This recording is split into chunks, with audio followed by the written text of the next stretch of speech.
ஞாயிறு கடைசி வினா என்ன இருக்கா? ஒரு இலக்கத்தை 6 பெருக்கி 12 கழிச்சா 48. அந்த இலக்கம் என்னென்னு கேட்டாங்க. இதுக்குரிய பெருமானம் 10 தான் இதுக்குரிய சரியான விடு. இந்த 10 எப்படி வந்து தெரியும்? 10 6 பெருக்கி 60, அதுலேருந்து 12 கழிச்சோம்னா 48. அப்போ 10 தான் இதுக்குரிய சரியான விடு. இன்று ஒரு 5 கேள்வி தான் பார்க்க போகிறோம். 5ல் 1வது உங்களுக்கு கண்டிப்பாக குழப்பம். 5க்கு 5 எடுக்க முடியுமான்னு ட்ரை பண்ணி பாருங்க. மாடல் 54 முதலாவது கேள்வி 60 கூட்டல் 10 பெருக்கல் 0. இதுக்குரிய ஆன்சர் ஈஸியா? சரியான விட 60 தான் இதுக்குரிய சரியான விட. இந்த 60 எப்படி வந்து தெரியும்? 60 கூட்டல் 10 பெருக்கல் 0 இருக்குது. கூட்டலும் பெருக்கலும் இருக்கே. எங்களுக்கு பொட்மாஸ் ஆர்டரில் முதல்ல செய்ய வேண்டியது பெருக்கல்லான். அப்போ 10 பூஜ்ஜியத்தால் பெருக்கணும். எந்த ஒரு இலக்கத்தை பூஜ்ஜியத்தால் பெருக்கணும் எங்களுக்கு சேனலில் தொடர்ச்சியாக பார்க்க தெரியும். 0 தான். அப்போ 0 கூட்டல் 60. இப்போ 60ஓட 0 கூட்டினோம்னா 60 தான் இதுக்குரிய சரியான விட. இலக்கம் 2 5 கூட்டல் 5 பெருக்கல் 5. வேகத்தில் ஆன்சர் சொல்லாதீங்க, தவறு வரும். சரியான விட 30 தான் இதுக்குரிய சரியான விட. இந்த 30 எப்படி வந்து தெரியும்? கூட்டலும் பெருக்கலும் இருக்கேக்க பெருக்கலத்தை நாங்கள் முதல்ல செய்யணும். அப்போ 5 5 வைக்கணும்னா 25, அதோட 5 கூட்டினோம்னா 30 தான் இதுக்குரிய சரியான விட.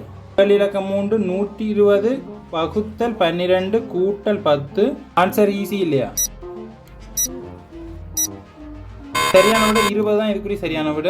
இந்த 20 எப்படி வந்து தெரியும்? வகுத்தலும் கூட்டலும் இருக்கேக்க வகுத்தலத்தை நாங்கள் முதல்ல செய்யணும். இப்போ வகுத்தலை செய்தோம்னா 120 12 வகுத்தோம்னா 10, அதோட 10 கூட்ட வேணும். அப்போ 10ஓட 10 கூட்டினோம்னா 20 தான் இதுக்குரிய சரியான விட.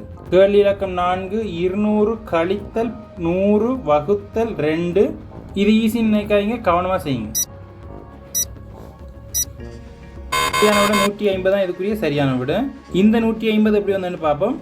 200 கழித்தல் 100 வகுத்தல் 2 இருக்கபடி எங்களுக்கு பொட்மாஸ் ஆர்டரில் தெரியும். வகுத்தெல்லாம் முதல்ல செய்யணும். அப்போ 100 2 வகுத்தோம்னா 50 கழிக்க சொல்லியிருக்கு. 200லேருந்து 50 கழிச்சோம்னா 200லேருந்து 50 கழிச்சா 150 தான் இதுக்குரிய சரியான விட. கேள்வி இலக்கம் 5 ஃபைனல் கொஸ்டின். எக்ஸ் தர 2 கூட்டல் 14 50க்கு சமனாம். எந்த இலக்கத்தை 2ஆல் பெருக்கி 14 கூட்டினா 50க்கு சமனாக வரும்? இதுக்குரிய ஆன்சரை நீங்கள் கமெண்டில் பதிவு பண்ணுங்கள். 1 இலக்கம் 5 வரையான கேள்விகளுக்கு 5க்கு 5 எடுக்க முடிஞ்சதான்றதையும் கமெண்டில் மறக்காமல் பதிவு பண்ணுங்கள். 5க்கும் 5 நீங்கள் எடுத்தீங்களா? இந்த 5வது கேள்விக்குரிய விட நான் நெக்ஸ்ட் வீடியோவில் சொல்கிறேன்.